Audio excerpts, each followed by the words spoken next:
How are you. I hope कि आप सब लोग अच्छे ही होंगे। चूँकि कल फिज़िक्स का पेपर है आप लोगों का, मैं राजस्थान वाले बच्चों के लिए बात कर रहा हूँ फ़िलहाल कि राजस्थान के जितने भी बच्चे हैं उनका कल का फिज़िक्स का पेपर है। तो आप लोगों की तैयारी बहुत अच्छी होगी। आप लोगों ने पूरी साल मेहनत की है और पूरी साल मेहनत करने के बाद बेटा ये वो दिन है जिस दिन आपको अपनी मेहनत के अनुरूप कॉपी में लिखने का मौका मिलता है। आपको ये मौका मिलता है कि आप लोग उस मेहनत का परिणाम ला सकें। तो आज की जो हमारी ये जो वीडियो है, ये वीडियो केवल और केवल परीक्षा पे चर्चा के लिए है। और इसी वीडियो में आप लोगों के लिए हम कुछ ऐसी चीज़ें भी बताएंगे बेटा जो आपके लिए हेल्पफुल रहेंगी पेपर में। तो पेपर के लिए सिलेबस से संबंधित मैं कुछ मोस्ट टॉपिक भी बताऊंगा आपको इस वीडियो में, और कुछ चीज़ें ऐसी भी बताऊंगा जो ज़रूरी हैं। देखो बेटा, हम पूरी साल मेहनत करते हैं और मेहनत करने के बाद में अगर हमें उस मेहनत का सही परिणाम नहीं मिलता ना, तो हमारा मन बड़ा निराश होता है। तो हम लोग ये चाहेंगे कि आप लोगों का परिणाम बहुत अच्छा आए। उसके लिए सबसे पहले कुछ चीज़ें आप लोगों को जान लेनी चाहिए। क्योंकि हम एक ऐसे देश में रहते हैं जिसमें आस्था बहुत अच्छे तरीके से लोगों में कूट कूट कर भरी हुई है। हम भगवान के साथ जुड़ाव रखते हैं, गॉड के प्रति हमारी रेस्पेक्ट भी होती है। तो उससे संबंधित मैं आप लोगों को कुछ टिप्स देना चाहूँगा। सबसे पहले देखो बेटा, कल आप लोगों को पेपर देने जाना है। पेपर देने जाने से पहले आप जिस पेन को पेपर में यूज करने वाले हैं उस पेन को आज शाम को अपने मंदिर में रखें, ठीक है। भगवान के नाम का स्मरण जरूर करें, क्योंकि भगवान की पूजा करना बहुत ज़रूरी है। वो हमें हेल्प करते हैं कि हमारी जो मेहनत जिस लक्ष्य के लिए हो रही है उसके मार्ग में रुकावट नहीं आए। तो आप जिस पेन को पेपर कॉपी में यूज करेंगे लिखने के लिए, उस पेन को आज मंदिर में रखें। दूसरी बात यह है बेटा कि कल जब आप पेपर देने जाओ तो भगवान के दर्शन करके ज़रूर जाएं। उससे ज़्यादा इम्पोर्टेंट बात यह है कि हम अपने मम्मी पापा के पैर छूकर ज़रूर जाएं, ठीक है। मम्मी पापा क्योंकि बेटा भगवान से पहले होते हैं हमारे लिए। आप मम्मी पापा के पैर छूकर पेपर देने जाएं और भगवान के दर्शन करके जाएं, हाथ जोड़ के जाएं भगवान के सामने और कहें, निवेदन करें कि हे प्रभु, हमने साल भर जितनी मेहनत की है उस मेहनत के अनुरूप हमें परिणाम मिले, उसके बीच में कोई भी रुकावट नहीं आए, इसमें आप हमारी हेल्प करना, ठीक है। भगवान के दर्शन करके जाएं। आप यकीन रखो आपका पेपर बहुत अच्छा होगा बेटा। तो कुछ बातों में पहली बात यह है कि बेटा आप जिस पेन का यूज करें वो पेन आप लोग मंदिर में रखें, शाम को एडमिट कार्ड को मंदिर में रखें। दूसरी बात यह है कि आप अपने सामान को देख लें कि आपको पेपर देने के लिए जाने के लिए क्या क्या सामान लेके जाना है। जैसे आपको एडमिट कार्ड ले जाना है, ज्योमेट्री बॉक्स लेके जाना है, क्योंकि फिजिक्स के पेपर में जो भी डायग्राम आपको बनाना है वो पेंसिल से बनाना है। आपको पेंसिल का यूज करना है, स्केल का यूज करना है और उससे डायग्राम बनाओ, बट डार्क डायग्राम होना चाहिए। ऐसा नहीं कि आप पेंसिल से डायग्राम बना रहे हो और वो थोड़ा सा डार्क नहीं दिख रहा है। डार्क होना चाहिए डायग्राम, क्लियर होना चाहिए और पेंसिल से डायग्राम बनाएं। दूसरी चीज़ ये है कि पेपर देने जाएं तब माता पिता के पैर छू के जाएं, भगवान के दर्शन करके जाएं, कुछ मीठा खा के निकलें। और एक चीज़ जो मैं समझता हूँ जो हमारे आध्यात्मिक तौर पर मानी जाती है, वो इम्पोर्टेंट पॉइंट ये है कि आप पेपर देने डार्क कलर के कपड़े पहनकर नहीं जाएं। डार्क कलर का मतलब है काले कलर के कपड़े तो बिल्कुल नहीं। जैसे कुछ बच्चे हैं काले कलर के पैंट या शर्ट पहनकर चले जाते हैं, काले कलर के कपड़े पहनकर नहीं जाएं। लाइट कलर पहन जाएं, जैसे वाइट कलर है, ग्रे कलर है, हल्का रेड है, और भी बहुत सारे कलर हैं, पिंक कलर है। बट आप लोग डार्क कलर का कपड़ा कोई भी नहीं पहन के जाए, ना वो डार्क रेड हो ना वो डार्क ब्लू हो, और ब्लैक कलर का कपड़ा तो होना ही नहीं चाहिए बेटा। ऐसा मैं मानता हूँ, क्योंकि चीज़ें पॉजिटिव हर तरह से होती हैं, हमारी मेहनत के साथ भी होती हैं, और बेटा ऊपर वाला हमारे चारों तरफ पॉजिटिव एनर्जी क्रिएट करेगा तो उस चीज़ से हमारा माइंड सही चलेगा। अगर नेगेटिव एनर्जी हमारे माइंड में एंटर करती है तो वो केवल और केवल हमारी नॉलेज को बिगाड़ती है बेटा। इसलिए आप लोगों को ऐसी कोई भी मिस्टेक नहीं करनी है जिसकी वजह से आप लोगों के माइंड पर कोई भी नेगेटिव एनर्जी इफेक्ट करे। तो आप लोगों को ब्लैक कलर का कपड़ा बिल्कुल पहनकर नहीं जाना, ना शर्ट ना सूट ना बेटा कोई पैंट वगैरह कुछ नहीं। आप हालांकि ब्लैक कलर से हम अछूते नहीं, हमारे बाल भी ब्लैक है, हमारे आँख का रेटिना भी ब्लैक है, ब्लैक कलर से अछूते नहीं है, लेकिन हम काफ़ी हद तक ये कोशिश करेंगे कि पॉजिटिव रहें। तो ब्लैक कलर का कपड़ा नहीं पहन के जाएं। जब आप पेपर देने पहुंच जाएं, सेंटर में प्रवेश करें, तो जाते टाइम आपको जो भी छोड़ने जा रहा है, जैसे बड़े भाई जा रहे हैं, पापा जा रहे हैं, उनके पैर छूकर जरूर जाएं। मम्मी जा रही हैं तो पैर छूकर एंटर करें। उसके बाद में टेबल पर जब बैठे तो माँ शारदे का स्मरण जरूर करें बेटा कि हे माँ शारदे, हमने जो भी मेहनत की है उसके अनुरूप हमारा पेपर बहुत अच्छा हो जाए, हमारा बस इतना आपसे निवेदन है। तो बेटा आप यकीन रखो आपके साथ पेपर में हर एक चीज़ पॉजिटिव होगी। ये चीज़ हमने फील की है, हम बच्चों को बताते हैं कि इन चीज़ों को फील करके ही, इन चीज़ों को फॉलो करके ही आप लोग पेपर में आगे बढ़ें। तो डार्क कलर के कपड़े बिल्कुल नहीं पहनने हैं। जो भी पेन आप यूज में लेंगे, ज्योमेट्री बॉक्स है, आप एडमिट कार्ड को मंदिर में रखेंगे। पेपर देने जब जाएंगे तो मम्मी पापा के पैर छूकर जाएंगे, दादा दादी के पैर छूकर जाएंगे, भगवान के सामने हाथ जोड़कर जाएंगे कि हे प्रभु हमारा बेड़ा पार करो। ठीक है, पेपर देने जाओ तो आराम से शांतिपूर्वक दिमाग को रखो शांत, शांति से टेबल पे बैठो माँ शारदे का स्मरण करके। अब ये तो प्रक्रिया ऐसी है कि इसमें आप पेपर में पहुंच गए। अब वहां पेपर में जब आप बैठ जाओ बेटा तो दिमाग को बिल्कुल शांत रखना, कोई उतावलापन नहीं होना चाहिए। ना तो ये अरे मैं भूल गया तो क्या होगा, काफ़ी बच्चों के अंदर होता है अरे मैं भूल नहीं जाऊं, मैंने जो भी पढ़ा है कहीं ऐसा ना हो पेपर टफ आ जाए, होगा कि नहीं होगा। बेटा सब बढ़िया होगा। पहला पेपर है फिजिक्स का, इतना ईजी आएगा कि आप सोच भी नहीं सकते। ये मैं आप लोगों से कह रहा हूँ, पेपर बहुत ईजी आएगा, बहुत सरल आएगा, कतई लल्लू पेपर आएगा। तो आपको टेंशन लेने की आवश्यकता नहीं है, आपने जो भी पढ़ा है वही पेपर में आएगा और मैं आपकी हेल्प करूँगा। आज मैं कुछ मोस्ट टॉपिक आप लोगों के लिए बताऊँगा कि जिनको पढ़ के आप लोग और अच्छा कर सकते हो। अब आपने खूब पढ़ाई की है, कल का पेपर है, तो आज रात को आपको क्या पढ़ना है। एक तो सबसे इंपॉर्टेंट बात ये बेटा, source of matter of source change मत कर देना। मतलब आपने अब तक पूरी साल पढ़े सर के नोट्स और अब आप एनसीईआरटी पढ़ने लग गए, कोई बुक पढ़ने लग गए, किसी और टीचर के नोट्स पढ़ने लग गए, किसी और बच्चे के नोट्स पढ़ने लग गए, या आप लोगों ने बुक चेंज कर दी। ऐसी मिस्टेक मत करना। आज रात को आपको वही पढ़ना है जो आप लोगों ने पूरी साल पढ़ा है, चाहे वो सर के नोट्स हों, चाहे वो बुक हो, कुछ भी हो। Matter of source of matter बदल मत देना बिल्कुल भी।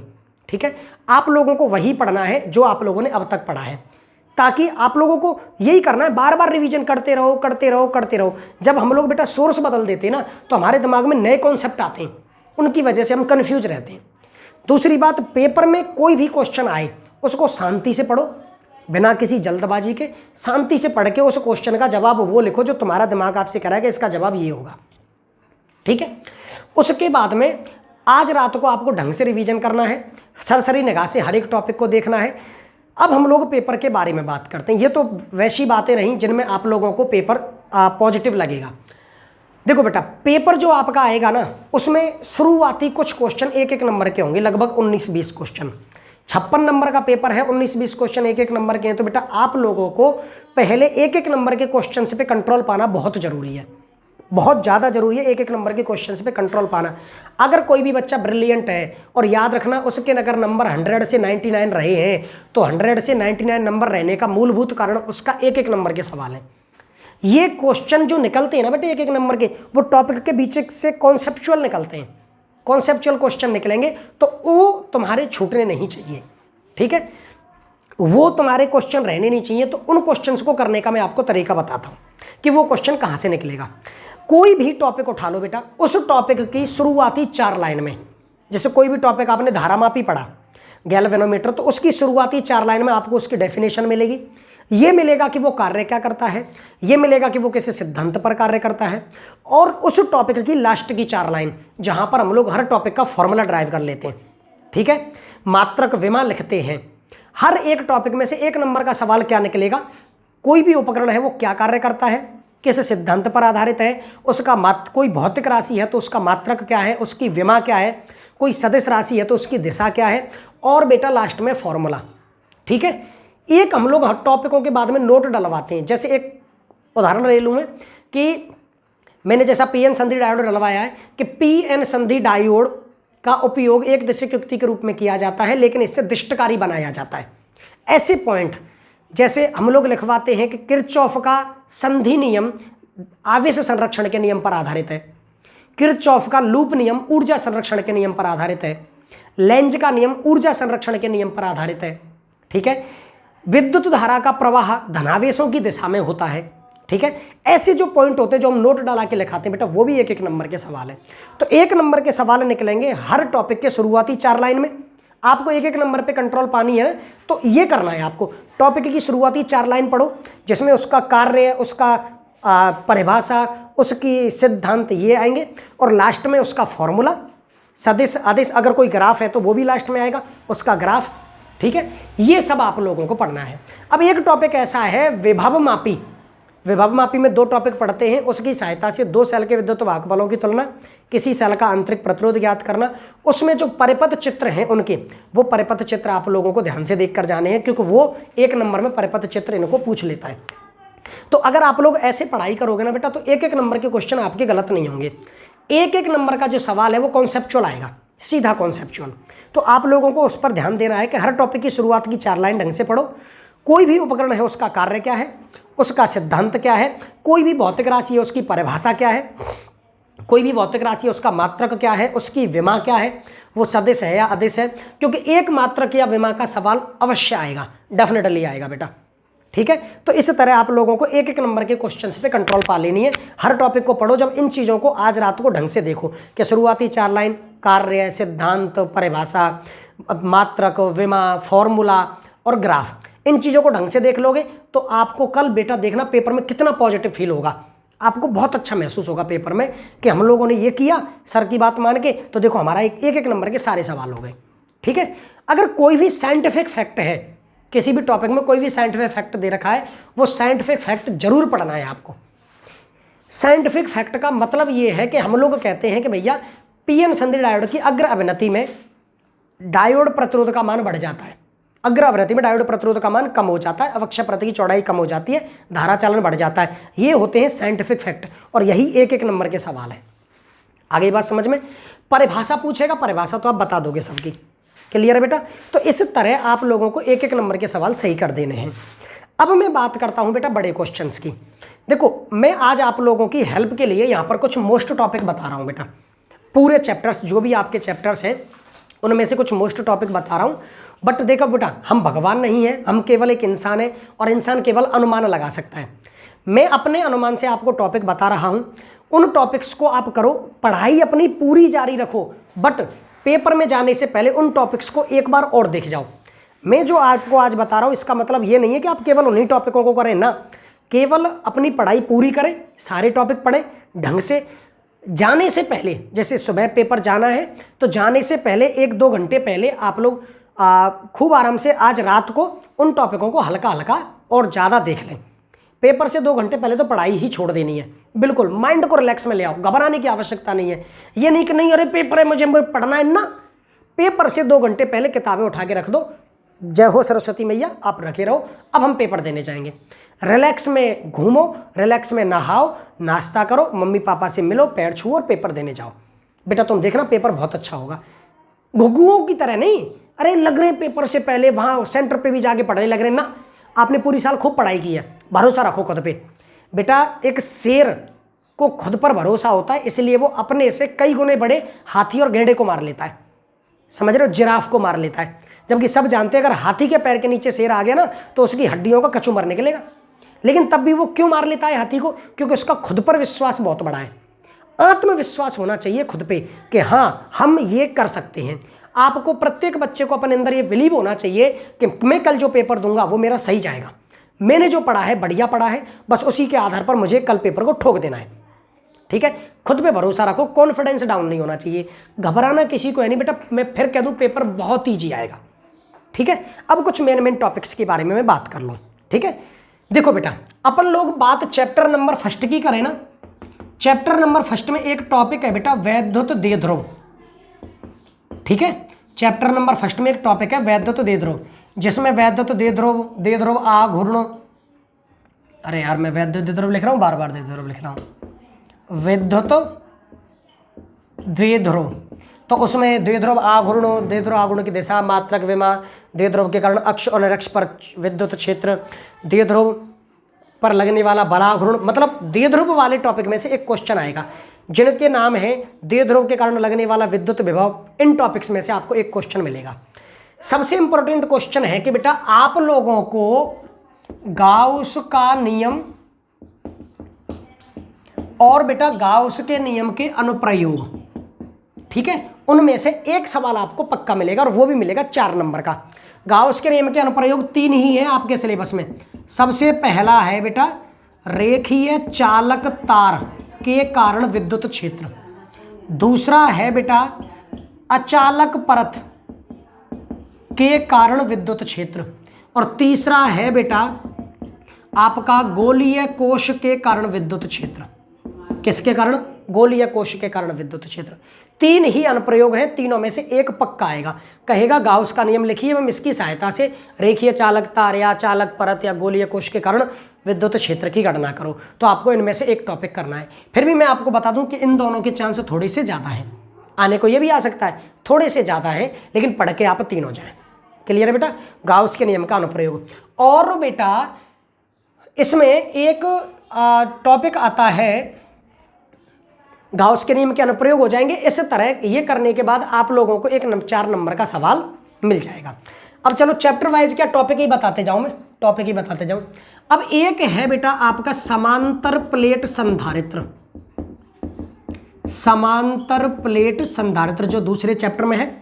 अब दूसरे चैप्टर में एक है वैद्युत द्विध्रुव के कारण विभव, दूसरे चैप्टर में वैद्युत द्विध्रुव के कारण विभव, electric potential due to electric dipole. तो बेटा समांतर प्लेट संधारित्र में से क्वेश्चन मिल सकता है आपको, वैद्युत द्विध्रुव के कारण विभव वाला, है ना। और एक टॉपिक है बेटा कि एक समान विद्युत क्षेत्र में वैद्युत द्विध्रुव के घूर्णन में किया गया कार्य, एक समान विद्युत क्षेत्र में वैद्युत द्विध्रुव के घूर्णन में बेटा किया गया कार्य, वैद्युत द्विध्रुव के घूर्णन में किया गया कार्य। समझ गए? तो ये जो टॉपिक है बेटा, इन टॉपिकों को आपको थोड़ा सा अच्छे तरीके से देख लेना है। ये जैसे वैद्युत द्विध्रुव से संबंधित जो भी है, गाउस का नियम और उसके अनुप्रयोग, और बेटा ये तो वैद्युत द्विध्रुव के कारण विभव इसी में आ गया बेटा। उसके बाद समांतर प्लेट संधारित्र में से समांतर प्लेट संधारित्र की धारिता पूछ सकता है।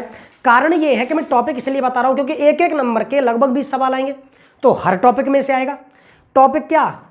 फिजिक्स के हर एक लगभग टॉपिक में से आएगा। तो आप लोगों को थोड़ा ढंग से इनको देखना है कि इनमें से क्वेश्चन आपको मिल जाएगा।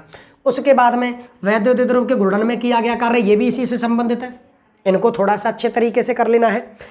अब उसके बाद में आ जाओ आप विद्युत धारा वाले चैप्टर में। कौन से पे बेटा? विद्युत धारा वाले चैप्टर पे, यानी चैप्टर नंबर 3। ये तो चैप्टर नंबर 1 और 2 के बारे में था। चैप्टर नंबर 3 में आपने गौर किया हो, एक है अपवाह वेग या अपवहन वेग, अपवाह वेग या अपवहन वेग, ड्रिफ्ट वेलोसिटी, इसको थोड़ा ढंग से देखना है। उसके ठीक बाद में जब आप ओम का नियम पढ़ते हो तो ओम के नियम में एक टॉपिक है कि पदार्थों की चालकता और बेटा प्रतिरोधकता, चालकता और प्रतिरोधकता पर बेटा ताप का प्रभाव, चालकता और प्रतिरोधकता पर ताप का प्रभाव। और यहीं से एक फॉर्मूला आता है आपका R बराबर R0 1 + अल्फा डेल्टा टी। इस फॉर्मूले पर न्यूमेरिकल बनने के चांसेस है। अच्छा फॉर्मूला है ये। तो चालकता प्रतिरोधकता पर ताप का प्रभाव, जैसे चालक का ताप बढ़ाया तो प्रतिरोधकता बढ़ेगी, चालकता घटेगी।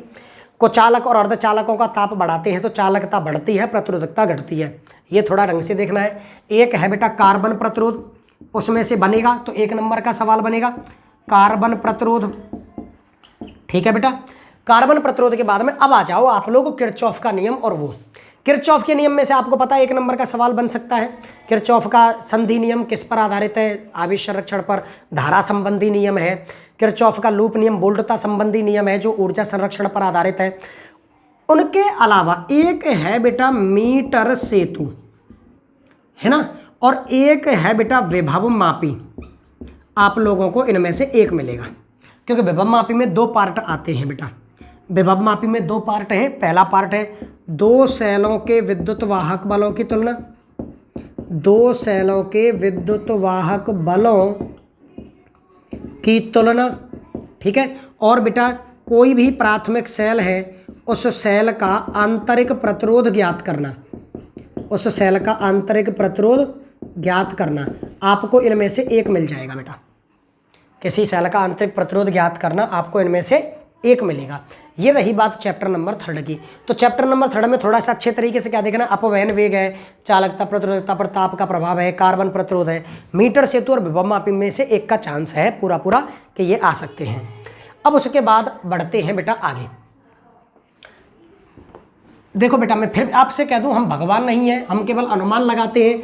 अगर हमारा अनुमान सटीक बैठता है तो आपकी किस्मत बदल जाएगी बेटा, और अगर बेकार रहता है तो मैं फिर कह दूं कि आपको अपनी पूरी तैयारी करके जाना है। इनके बिल्कुल भरोसे बिल्कुल नहीं जाना है कि हाँ सर ने बता दिया तो फिर ये आएंगे ही आएंगे। हम आशा करते हैं, और हालांकि हमारा ट्रैक रिकॉर्ड ये रहा है कि हम लोग जो अनुमान लगाते हैं काफ़ी हद तक ऊपर वाले की दया से, सरस्वती माँ की दया से सटीक बैठते हैं। कोशिश करेंगे और दुआ करेंगे सरस्वती माँ से कि इस बार भी सटीक बैठे। ठीक है, अब आप आ जाओ बेटा चैप्टर नंबर 4 पे, जो है आपका विद्युत धारा का चुंबकीय प्रभाव। विद्युत धारा के चुंबकीय प्रभाव में बेटा एक टॉपिक है कि चुंबकीय क्षेत्र में आवेश की गति। देखो जैसे इसमें से एक एक नंबर के सवाल, यदि कोई आवेश Q v वेग से चुंबकीय क्षेत्र में गति कर रहा है तो लगने वाले चुंबकीय बल का मान तो आप लोग जानते हो। आवेश की बात करें तो आपको बताना है QVB sin थीटा। लेकिन अगर वो यूँ पूछता है कि किसी धारावाही चालक तार में धारा प्रवाहित होने पर लगने वाले चुंबकीय बल का मान, तो आपको बताना है ILB sin थीटा। पूछ लेता है एक नंबर में इन फॉर्मूलों को। ठीक है, अच्छा, तो चुंबकीय क्षेत्र में आवेश की गति में भी एक एक नंबर के सवाल बहुत अच्छे बनते हैं कि जब कोई भी आवेश चुंबकीय क्षेत्र में चुंबकीय क्षेत्र के अनुदिश गति करता है, थीटा 0 होता है तो पथ सरल रेखीय, लंबवत गति करता है, थीटा 90 हुआ तो पथ वृत्ताकार, अगर थीटा का मान 0 और 90 के बीच में है तो पथ होगा कुंडलीकार। ऐसे सवाल बहुत अच्छे बनते हैं। और उसी पर आधारित एक टॉपिक है बेटा साइक्लोट्रॉन। ध्यान रखना, साइक्लोट्रॉन और धारामापी, आपको इनमें से एक मिलेगा। साइक्लोट्रॉन और धारामापी। धारामापी का एमीटर में रूपांतरण कैसे किया जाता है, वोल्टमीटर में रूपांतरण कैसे किया जाता है, उनमें से एक नंबर का सवाल बढ़िया बनता है। एमीटर बनाया जाएगा समांतर क्रम में अल्प प्रतिरोध शंट जोड़कर, वोल्टमीटर बनाया जाएगा श्रेणी क्रम में उच्च प्रतिरोध आर जोड़कर। ठीक है, साइक्लोट्रॉन और धारामापी में से ये मिल सकता है। अच्छा, एक है बेटा परिनालिका। एक कौन है, परिनालिका और बेटा टोरॉइड। इनमें से एक के चांस हैं, परिनालिका और टोरॉइड, यानी सोलेनॉइड एंड टोरॉइड, इनमें से एक के आपके लिए चांस हैं। अब जैसे इस चैप्टर में मैं और बात करूं तो एक एम्पियर का परपथीय नियम आता है बेटा। एम्पियर का परपथीय नियम। एम्पियर के परपथीय नियम के आधार पर देखो आप लोग निकालते हो किसी धारावाही चालक तार के कारण चुंबकीय क्षेत्र। किसी भी धारावाही चालक तार के कारण चुंबकीय क्षेत्र का फॉर्मूला μ0I/2πd। और एक टॉपिक है बेटा वृत्ताकार धारावाही कुंडली। वृत्ताकार धारावाही कुंडली के कारण चुंबकीय क्षेत्र। वृत्ताकार धारावाही कुंडली के कारण चुंबकीय क्षेत्र, ये टॉपिक भी इस चैप्टर में अच्छा है और इसका फॉर्मूला जरूर याद रखना। वृत्ताकार धारावाही कुंडली के कारण चुंबकीय क्षेत्र इसके केंद्र पर है होता है बेटा बी सेंटर बराबर μ0NI/2R। क्यों? क्योंकि चांस ये है कि इन दोनों में से किसी भी फॉर्मूले पर आपको न्यूमेरिकल मिल सकता है। इन दोनों में से किसी भी फॉर्मूले को पूछ ले या न्यूमेरिकल पूछ ले, चांस इसमें अच्छे बनते हैं। तो ये रही बेटा चैप्टर नंबर 4 की बात कि जैसे चुंबकीय क्षेत्र में आवेश की गति, साइक्लोट्रॉन धारामापी, परिनालिका टोरॉइड, एम्पियर के परपथीय नियम पर आधारित ये फॉर्मूला। अच्छा, वृत्ताकार धारावाही कुंडली के कारण चुंबकीय क्षेत्र, इसका केंद्र वाला फॉर्मूला। ठीक है, एक नंबर का सबसे अच्छा क्वेश्चन इसमें से बनता है लॉरेंज बल। सबसे अच्छा सवाल है बेटा ये, एक नंबर का पूछेगा लॉरेंज बल किसको कहते हैं या लॉरेंज बल का व्यंजक क्या है, चाहे एमसीक्यू में पूछ ले चाहे बेटा उसमें थ्योरी में पूछ ले। ठीक है, ये बेटा चैप्टर नंबर 4 की बात है। अब बात करते हैं चैप्टर नंबर 6 की, जो है वैद्युत चुंबकीय प्रेरण, इलेक्ट्रोमैग्नेटिक इंडक्शन। इसमें से सबसे पहला सवाल है अच्छा बेटा लेंज का नियम। नियम पूछ ले, ये पूछ ले किस पर आधारित है, जैसे ये ऊर्जा संरक्षण पर आधारित है, लेंज का नियम। ठीक है, अच्छा इसके बाद में एक सवाल बन सकता है प्रेरित धारा की दिशा पर। प्रेरित धारा की दिशा पर सवाल बन सकता है। जैसे मान लो कि ये कोई कुंडली है, इसके पास ये उत्तरी ध्रुव को ला रहा हो तो धारा की दिशा कैसी होगी, आप सब जानते हो धारा की दिशा कैसी होगी, उत्तरी ध्रुव को पास लाने पर वामावर्त होगी। ऐसे तो आपको ये दिशा बतानी होती है, तो सवाल बन सकता है इस पर। लेंज का नियम, प्रेरित धारा। और टॉपिक है बेटा भंवर धारा।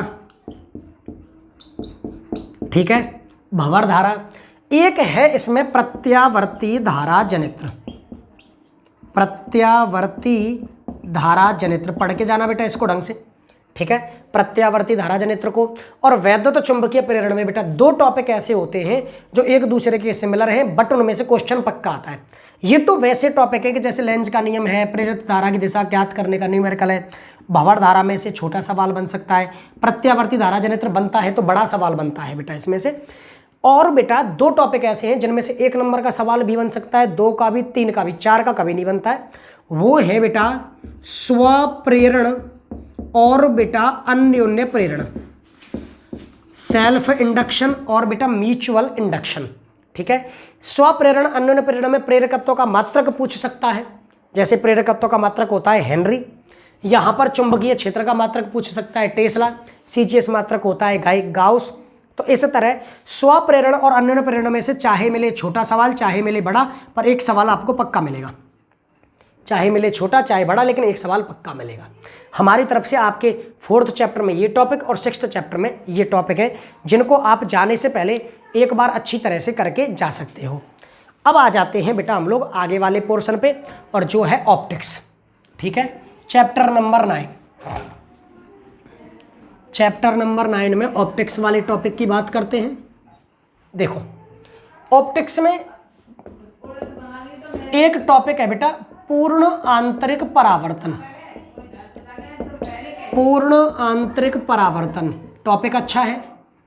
दूसरा टॉपिक है बेटा आपका प्रकाश का वर्ण विक्षेपण, प्रकाश का वर्ण विक्षेपण। लेकिन इन दोनों में से टॉप क्वेश्चन बनता है छोटा, इन दोनों टॉपिक में से क्वेश्चन छोटा बनता है। कोई उदाहरण पूछ ले, वर्ण विक्षेपण है, प्रकीर्णन है, कोई भी एक उदाहरण देकर पूछ ले कि इसमें ये कौन कौन पर आधारित है।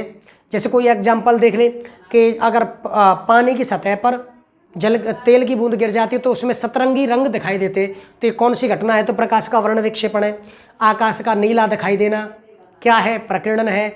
सूरज का सूर्योदय सूर्यास्त के समय लाल दिखाई देना क्या है? ये प्रकीर्णन है।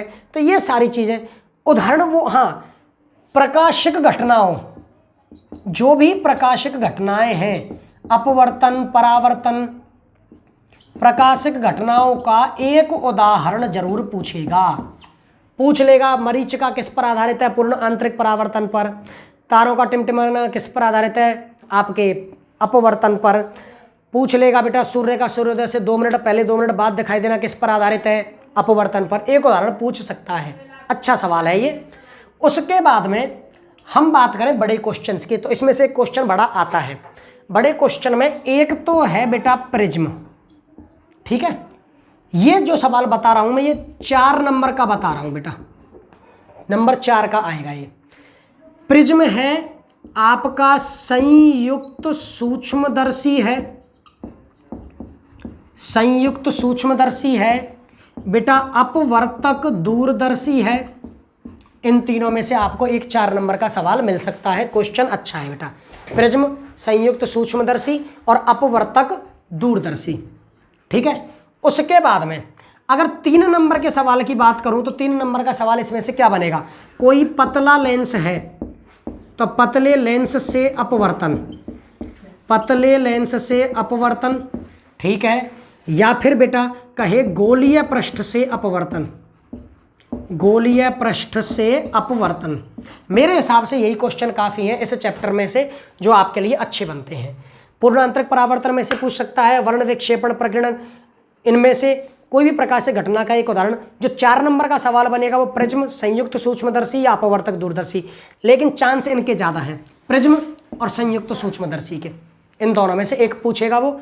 3 नंबर का सवाल अगर बनता है इसमें से, वैसे चांस कम है अब की बार चांस इनके कम है, लेकिन फिर भी पतले लेंस से अपवर्तन या गोलीय पृष्ठ से अपवर्तन ये पूछेगा, ठीक है बेटा। पेपर बहुत ईजी आएगा, ठीक है।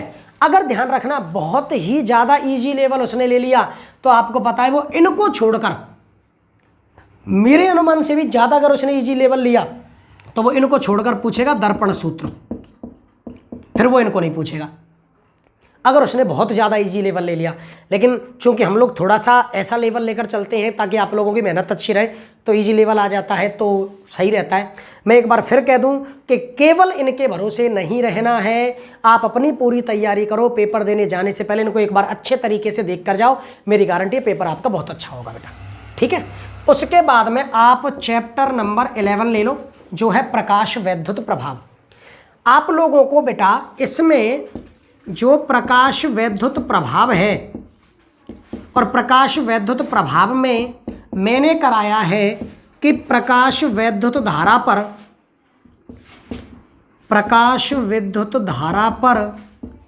बेटा आवृत्ति का प्रभाव पढ़ाते हैं, बेटा तीव्रता का प्रभाव पढ़ाते हैं, बेटा निवेशी वोल्टता का प्रभाव पढ़ाते हैं,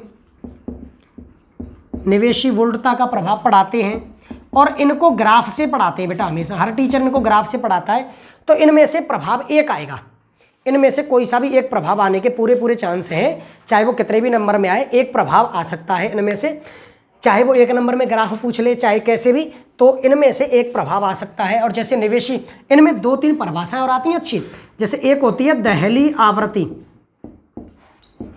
क्योंकि ये जो क्वेश्चन है ना, ये इन्हीं में अंतर आ जाते हैं। जब तुम इनको पढ़ोगे ना तो ये चीज़ें इसी में आ जाएंगी, दहली आवृत्ति, निरोधी विभव, ठीक है बेटा, कार्यफलन, ठीक है।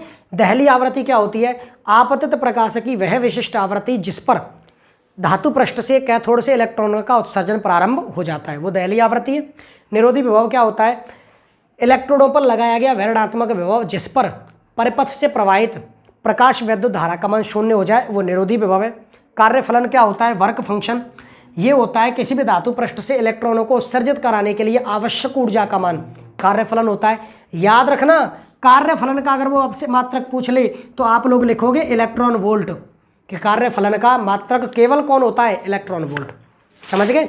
उसके बाद में आपने देखा होगा कि इस टॉपिक में एक वो दे ब्रोगली संकल्पना है, दे ब्रोगली परिकल्पना है। तो दे ब्रोगली परिकल्पना में विभिन्न द्रव्य कणों से संबद्ध दे ब्रोगली तरंग दैर्ध्य के फॉर्मूले लिखवाए जाते हैं। द्रव्य कणों से संबंधित दे ब्रोगली तरंग दैर्ध्य, दे ब्रोगली तरंग दैर्ध्य, जैसे इलेक्ट्रॉन के लिए 12.27/√v, न्यूट्रॉन के लिए 30.8/√t। अच्छा, तो ये जो है ये फॉर्मूले आप लोगों को याद कर लेने हैं, क्योंकि में एक न्यूमेरिकल बन सकता है। कह दे 100 वोल्ट पर त्वरित इलेक्ट्रॉन की दे ब्रोगली तरंग दैर्ध्य ज्ञात करो, तो 12.27 का आपको क्या करना है? 12.27/√v होता है, तो रूट में 100, 12.27/10 तो 1.227 एंगस्ट्रॉम। ऐसे सवाल बन सकता है बेटा, ठीक है। तो द्रव्य कणों से संबंधित दे ब्रोगली तरंग दैर्ध्य के जो सूत्र हैं बेटा, आपको ये फॉर्मूले याद होने चाहिए, क्लियर। और लास्ट में एक टॉपिक बचता है बेटा, डेविसन जर्मर प्रयोग। अच्छा टॉपिक है, आने के चांस हैं। डेविसन जर्मर प्रयोग, समझ में आ गई बात बेटा। तो ये टॉपिक रहे तुम्हारे चैप्टर नंबर 11 में, जो अपना अस्तित्व बढ़िया रखते हैं, आने के चांस रहते हैं इनमें से क्वेश्चंस के। अब आ जाओ बेटा आप नाभिक वाले चैप्टर पर, न्यूक्लियस वाले चैप्टर पर। शायद चैप्टर नंबर 13 है, शायद, क्योंकि कन्फर्म नंबर मुझे याद नहीं है। चैप्टर नंबर 13 है वो, नाभिक वाले में बात करते हैं बेटा। चैप्टर नंबर 13 नाभिक वाला चैप्टर। इसमें एक टॉपिक है द्रव्यमान क्षति और बेटा बंधन ऊर्जा। क्वेश्चन अच्छा है ये, द्रव्यमान क्षति और बंधन ऊर्जा, और उसी के साथ जुड़ा हुआ होता है बंधन ऊर्जा प्रति न्यूक्लियन। इसमें एक ग्राफ बनवाया जाता है, उस ग्राफ को अच्छी तरह पढ़ना, उस ग्राफ को ढंग से देख कर जाना, बंधन ऊर्जा प्रति न्यूक्लियन का ग्राफ, ठीक है। उसके बाद में आपको पढ़ाया जाता है अल्फा 6, बीटा 6 और बेटा गामा 6, यानी रेडियो एक्टिव 6, ठीक है। तो अल्फा 6, बीटा 6, गामा 6, इनके बाद परमाणु के परमाणु क्रमांक, द्रव्यमान संख्या में क्या परिवर्तन होता है, ये तुम्हें ढंग से पढ़ के जाना है, ठीक है बेटा।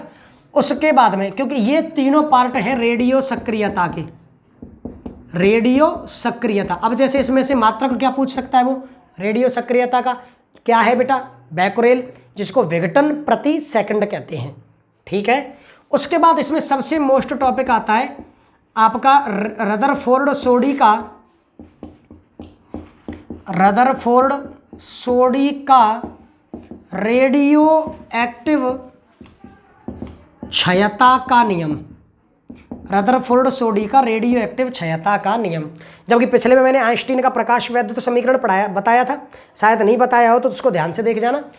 प्रकाश वैद्युत प्रभाव वाले में एक टॉपिक है आइंस्टीन का प्रकाश वैद्युत समीकरण, ये भी अच्छा टॉपिक है। मतलब ये दोनों टॉपिक ऐसे होते हैं कि ये आने के 100% से चांस रहते हैं।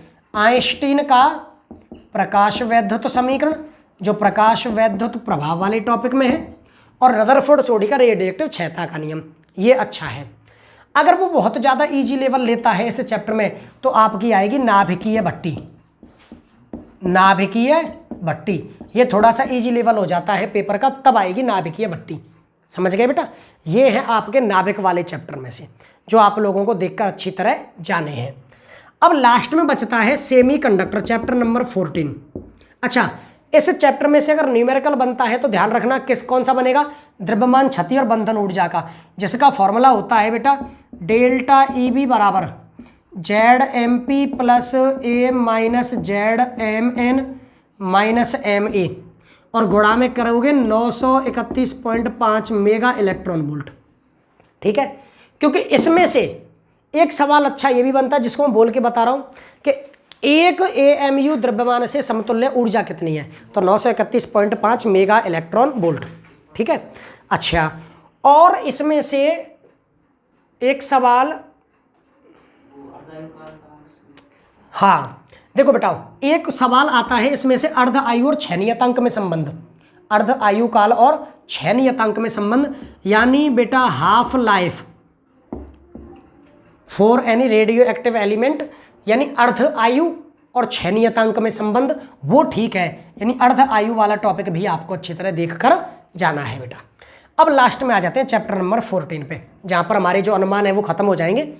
चैप्टर नंबर 14 में सुन लो ध्यान से, यहाँ पर हम लोग बड़े क्वेश्चंस का ही अनुमान लगा सकते हैं क्योंकि कंप्लीट चैप्टर थ्योरेटिकल है। इसमें से छोटे क्वेश्चंस कहीं से भी निकल सकते हैं, लेकिन इनमें से जो बड़ा क्वेश्चंस आएंगे, बड़े क्वेश्चंस में एक तो आएगा बेटा PN संधि डायोड, PN संधि डायोड, या फिर बेटा दिष्टकारी। जबकि दिष्टकारी दो प्रकार का होता है, एक होता है अर्ध तरंग दिष्टकारी हाफ वेव रेक्टिफायर, और एक होता है बेटा पूर्ण तरंग दिष्टकारी फुल वेव रेक्टिफायर। पर यह पक्का है कि PN संधि डायोड और दिष्टकारी में से एक पक्का आएगा।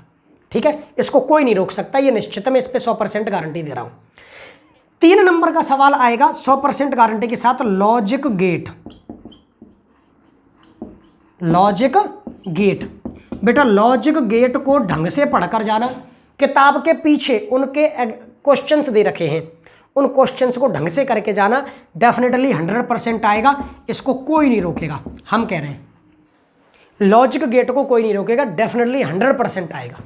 ठीक है, रही बात इसमें से छोटे क्वेश्चंस की, तो छोटे क्वेश्चंस में एक न्यूमेरिकल अच्छा बनता है इसमें। जैसे कहें अर्ध तरंग दिष्टकारी के लिए निवेशी वोल्टता 25 हर्ट्ज हो या 25 वोल्ट हो तो निर्गत वोल्टता कितनी होगी।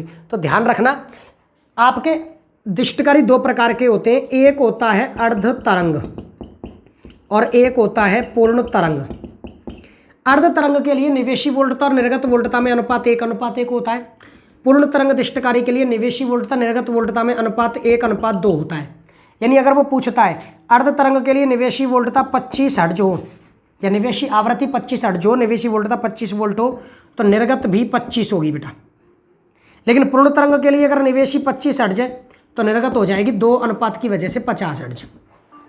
50-50 दे रखे हो तो 50 और 100, इस तरह ध्यान रखना। ये सवाल इसमें से बहुत अच्छा बनता है। तो हमारे अनुमान से जो भी क्वेश्चन अच्छे बन सकते थे वो आपके सामने है।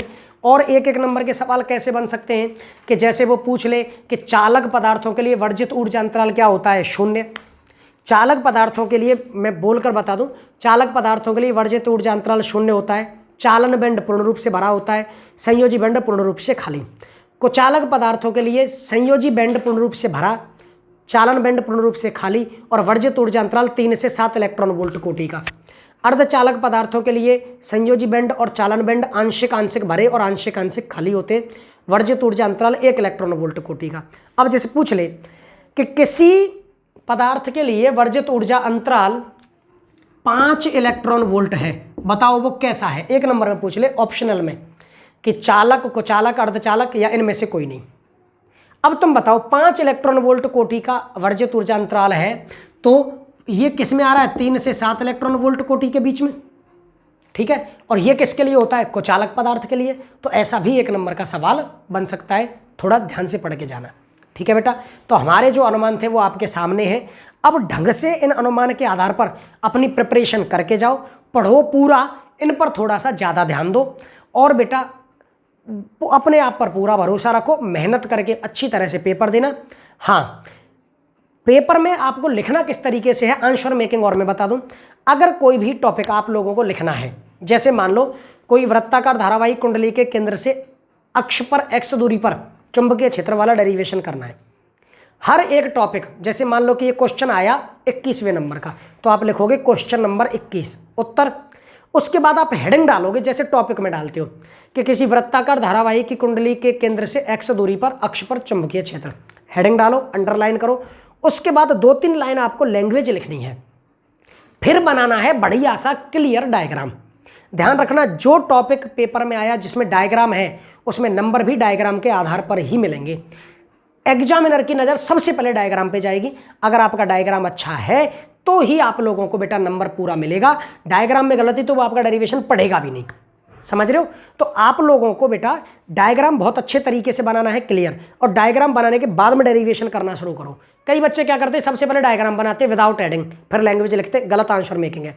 सबसे पहले 2-3 लाइन लैंग्वेज, फिर डायग्राम, और डायग्राम के नीचे पूरा टॉपिक सॉल्व करो। लास्ट में आपने जो भी फॉर्मूला निकाला है, जैसे मान लो इसमें निकालते हैं अतः किसी वृत्ताकार धारावाहिक कुंडली के केंद्र से x दूरी पर चुंबकीय क्षेत्र, तो ये लाइन लिखो और फॉर्मूले को ब्रैकेट में बंद करो। इस तरह ढंग से अगर आप आंसर मेकिंग यूज करोगे वहां पर, तो बेटा आपको नंबर बहुत अच्छे आएंगे। आप लोगों को MCQ क्वेश्चन एक बार में ही करने हैं। MCQ क्वेश्चन जब आप करो तो उसमें क्या करना है, जैसे क्वेश्चन नंबर 1 मैं उसका भी तरीका बता दूं। गलती से ऐसा मत करना, कुछ बच्चे क्या करते हैं, टेबल बना के MCQ लिखते हैं, वो तरीका गलत है। केवल MCQ का ऑप्शन लिखते हैं, वो तरीका भी गलत है। आपको क्या करना है, जैसे मान लो कि कोई क्वेश्चन नंबर 1 है, तो क्वेश्चन नंबर 1 और इसका सा ऑप्शन सही है, तो सा, और सा में क्या दिया हुआ है, ऊर्जा संरक्षण, तो ये इसके सामने लिखो। क्वेश्चन नंबर 2 में आ ऑप्शन सही है, तो आ को टिक करो, और आ में लिखा हुआ है जैसे विभव मापी, तो आप लोग लिखो इसमें विभव मापी, यानी ऑप्शन का उत्तर जरूर लिखना है, और इसी से क्रम में करोगे आप, ठीक है। सीक्वेंस यूज करना, आपको नहीं आता है उसके लिए जगह छोड़ दो, जब याद आ जाए तब लिख लेना। और बेटा खासकर बात है, देखो MCQ को तो पता लगा लेना, अपना दिमाग लगा के पहले ही गलत मत लिख देना। कॉपी में पहले पन्ने इतने साफ होने चाहिए कि एग्जामिनर उन पन्नों को पढ़ के लगे, उसको ये फील हो कि बच्चा बहुत अच्छा है, मतलब एग्जामिनर को बेवकूफ़ बनाना है। शुरुआत में उन टॉपिक्स को करो जो टॉपिक तुम्हें बहुत अच्छे आते हैं, बिल्कुल क्लियर है। MCQ वाले तो एक साथ करने पड़ेंगे, फिर उसके बाद में उन क्वेश्चंस को करो जो तुम्हें बहुत अच्छे आते हैं। वो देखेगा कि शुरुआत में बच्चे की कॉपी साफ सुथरी है, बहुत अच्छी है, तो उसकी मानसिकता आपके लिए पॉजिटिव हो जाएगी। पॉजिटिव का रिजल्ट ये निकलेगा कि आपके आगे अगर पन्नों में कहीं भी गलती है तो वो उनको मेंशन नहीं करेगा और आपको नंबर काटने पर ज़्यादा ध्यान नहीं देगा, समझ रहे हो। शुरुआत में आपको इतना बढ़िया तरीके से कॉपी में लिखना है कि एग्जामिनर आपको फिदा हो जाए, बस छोरा बढ़िया स्टूडेंट बढ़िया है, और फिदा होते ही ना वो आगे भी कई बार गलती होगी तो वहाँ नंबर नहीं काटेगा, समझ रहे हो बेटा। तो मैं आशा करता हूँ कि आप लोगों को हमारे द्वारा दी गई जानकारी बहुत ज़्यादा पसंद आएगी। बढ़िया तरीके से अपने आप पर पूरा भरोसा करके मन लगा के पेपर दो, साफ साफ लिखना पेपर में, कोई भी गलती नहीं। और MCQ का तो वैसे भी तुम इधर उधर से पता लगा ही लोगे, MCQ को गलत मत लिखना। क्वेश्चन नंबर 3 का ऑप्शन नहीं पता, लाइन छोड़ दो ना, क्या दिक्कत आ रही है। हर एक के बीच में एक लाइन छोड़नी है, यानी लिखते चले जा रहे हैं घिसड़न पट्टी करते हुए। पहला क्वेश्चन एक लाइन छोड़ के, फिर दूसरा क्वेश्चन, फिर एक लाइन छोड़ के तीसरा क्वेश्चन, साफ साफ बढ़िया तरीके से, ठीक है। लड़कियां कैसे नोट्स को सजाती हैं, ठीक वैसे ही पेंटिंग करते टाइम कितना साफ सुथरा रखते हैं, वही काम इस कॉपी में करना है। पहला पेपर है, शुरुआत आपकी अच्छी होगी तो आपकी मानसिकता बाकी के पेपर्स के लिए भी पॉजिटिव हो जाएगी बेटा। ये अच्छा गया, बाकी सब अच्छे चले जाएंगे, आपकी मानसिकता पॉजिटिव हो जाएगी। तो कुल मिलाकर बात यह कि ढंग से पेपर को देना है। हमारी आशाएं आपके साथ हैं, भगवान आपके साथ है। काले कलर के कपड़े, डार्क कलर के कपड़े पहन के नहीं जाने, बिल्कुल भी। ग्रे मतलब थोड़े से हल्के कलर के कपड़े पहन के जाओ, पॉजिटिविटी रहती है उससे। और अपने पेन, ज्योमेट्री बॉक्स, एडमिट कार्डों को शाम को मंदिर में जरूर रखें, ठीक है। जाके टेबल पर बैठ के पेपर शुरू करने से पहले सरस्वती मैया का स्मरण करें और उसके बाद में आप लोग अपना पेपर शुरू करें, ढंग से लिखना शुरू करें। जाने से पहले मम्मी पापा, दादा दादी, बड़े भैया, बड़ी बहन पैर जरूर छू के जाएँ। जो भी आपको सेंटर पे छोड़ रहा है, जब वहाँ पर आपको टीचर्स मिलते हैं, सबके टीचर्स के पैर छुओ, न्यों नहीं कछू के घोटुन ते छीके, गुरुजी राम राम। तरीका गलत है। इसका मतलब क्या पता है? तुम टीचर के पैर छू रहे हो घोटुओं से, घुटनों से, मतलब क्या है? घुटनों से छुआ यूँ, तो इसका अर्थ ये निकलता है गुरुजी तुम्हारे घोंटू टूटे तो हमारी छाती को बहुत संतुष्टि मिलेगी। ऐसा नहीं करना है। पैर छुओ तलवों से, नीचे वाले हिस्से से ना पैर छू के सर से लगाओ, क्योंकि बेटा ये आदमी का पूरा ज्ञान रहता मस्तिष्क में, पर जब ट्रांसफर होता है ना तो वो होता पैरों से ही है, घुटनों से नहीं होता। कहीं घुटने छू के गुरुजी राम राम ऐसे नहीं, शालीनता से। पर सभी अपने टीचर्स को प्रणाम करके, मम्मी पापा जो भी छोड़ने गया उसका पैर, उनके पैर छू के बढ़िया तरीके से सेंटर में एंटर करें पॉजिटिव माइंड के साथ। और उतावलापन नहीं, होए रे का होगा, कैसे करेंगे रे, पेपर होगा कि नहीं होगा, पेपर जल्दी नहीं छूटेगा, मतलब पेपर पूरा नहीं होगा, ऐसा कुछ नहीं करना है। आराम से शांत रहो, तुम जो करोगे वो बेस्ट करोगे, अपने ऊपर पूरा बिलीव रखो। चींटी कभी हिम्मत हारती है? कभी नहीं हारती। उसको 100 बार में भी अगर चढ़ना पड़ेगा ना तो 100 बार में भी चढ़ेगी, पर हिम्मत नहीं हारेगी। बस वैसा ही आप लोग रखो। बाकी हमारी शुभकामनाएं, हमारी आपके लिए बेहतर विशेष आपके साथ है। अच्छी तरह से पेपर दे के आओ बेटा, और आते टाइम है ना जंग जीतने वाली मुस्कान होनी चाहिए, ऐसा पेपर जाए आपका। बढ़िया तरीके से मेहनत करके टकाटक पेपर दे के आओ। हम लोग आपका इंतजार करेंगे। हमारे चैनल पे पेपर देने के बाद में आपको ये डालना है कि आपका पेपर कैसा गया है, ठीक है। लगना चाहिए हमें भी कि हमने जो बच्चों को सिखाया है वो उनके लिए कितना यूजफुल रहा है, ठीक है बेटा। तो आज का ये सेशन हम यही समाप्त करते हैं। अब आपसे मिलेंगे इन फ्यूचर कभी भी। जय हिंद, जय भारत।